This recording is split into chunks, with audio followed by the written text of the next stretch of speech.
जब कांग्रेस को 30 साल की सबसे बुरी हाल का सामना करना पड़ा था, कौन नेता थे जो उस दिन प्रधानमंत्री बनने के लिए आपस में उलझ गए थे? जेपी क्यों कह रहे थे मैं मौत के मुंह से निकलकर लोकतंत्र बचाने की लड़ाई में शरीक होने आया? नमस्कार, सियासी किस्से में आज बात उस किस्से की जब इंदिरा को हटाने के बाद पीएम बनने के लिए आपस में उलझ गए थे चौधरी चरण सिंह, मोरारजी देसाई और जगजीवन राम। इंदिरा गांधी साल 1975 में देश में आपातकाल लागू करने वाली नेता थी और इंदिरा ने ही 1977 में अचानक इलेक्शन कराने की घोषणा भी की। कई नेता उस वक्त जेल में बंद थे। कोई भी नेता खुलेआम राजनीतिक गतिविधि करने की स्थिति में नहीं था। इंदिरा 1977 जनवरी में चुनाव कराने की घोषणा करती हैं और मार्च में चुनाव की तारीखों का ऐलान भी हो जाता है। इस बीच चुनाव की घोषणा से लेकर मतदान शुरू करने के बीच बहुत कम समय था। दूसरी तरफ चुनौतियां भी बहुत थी। इंदिरा को कार्यकर्ताओं को तैयार करना था, पैसा जुटाना था, प्रचार प्रसार के काम भी करने थे। ऐसे में जेपी को लग रहा था चुनाव इंदिरा ही जीतेंगी। उसी वक्त जेपी नई पार्टी बनाना चाहते थे। वैसे तो जेपी एक पार्टी बनाने को लेकर बहुत पहले से काम कर रहे थे, लेकिन अचानक चुनाव की घोषणा हो गई।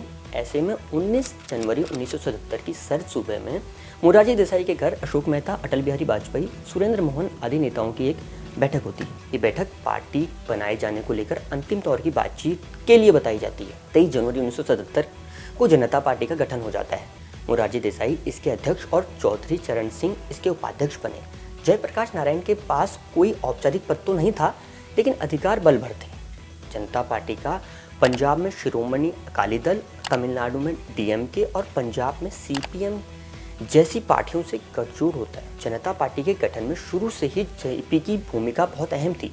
चुनाव की घोषणा हो जाने के बाद इनमें एक नई ऊर्जा और जोश भी आ गया था।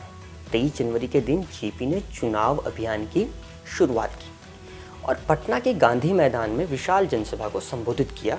बीमारी से थोड़ा उबरकर चुनावी मैदान में उतरे जेपी ने लोगों से कहा, मैं मौत के मुंह से निकलकर लोकतंत्र बचाने की आपकी लड़ाई में शरीक होने आया हूं। खराब तबीयत के बाद भी जेपी लगातार सैकड़ों मील का सफर तय कर लोगों के बीच तानाशाही नेतृत्व को उखाड़ फेंकने के लिए प्रेरित कर रहे थे। जेपी का ताबड़तोड़ प्रचार देखकर विरोधी नेता भी दंग थे।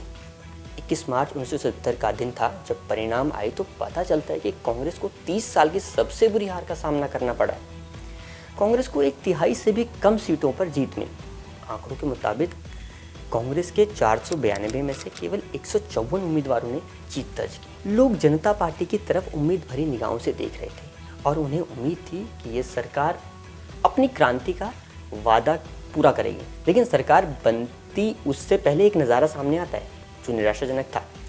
चरण सिंह, मोरारजी देसाई और बाबू जगजीवन राम में प्रधानमंत्री बनने की होड़ देखने को मिलने लगती है। एक दौर की बातचीत के बाद हुआ यूं, जेपी और जेबी कृपलानी ने फाइनली मोरारजी देसाई के पक्ष में फैसला लिया और 24 मार्च को देसाई ने देश के प्रधानमंत्री पद की शपथ ली। चौधरी चरण सिंह को गृह मंत्रालय और जगजीवन राम को रक्षा मंत्री बनाकर संतुष्ट करने की कोशिश की गई। शपथ ग्रहण करने के बाद चुने गए सभी सांसद महात्मा गांधी की समाधि राजघाट पर गए और जनता के अधिकार बहाल करने का संकल्प लिया।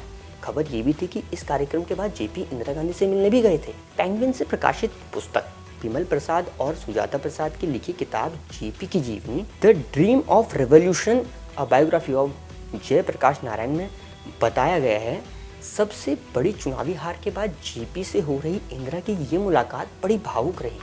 आपातकाल में आक्रामक रूप दिखाने वाली इंदिरा की जुबान खामोश रही। बताया जाता है इंदिरा की आंख से आंसू बह रहे थे।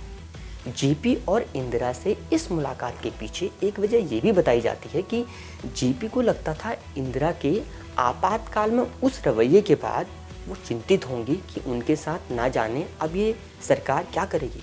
तब जेपी ने इंदिरा को यकीन दिलाया था ये सरकार बदले की भावना से कभी काम नहीं करेगी। सियासी किस्से में अगली बार आप किस नेता से जुड़ा किस्सा सुनना चाहेंगे बताइएगा। फिर मिलेंगे। नमस्कार।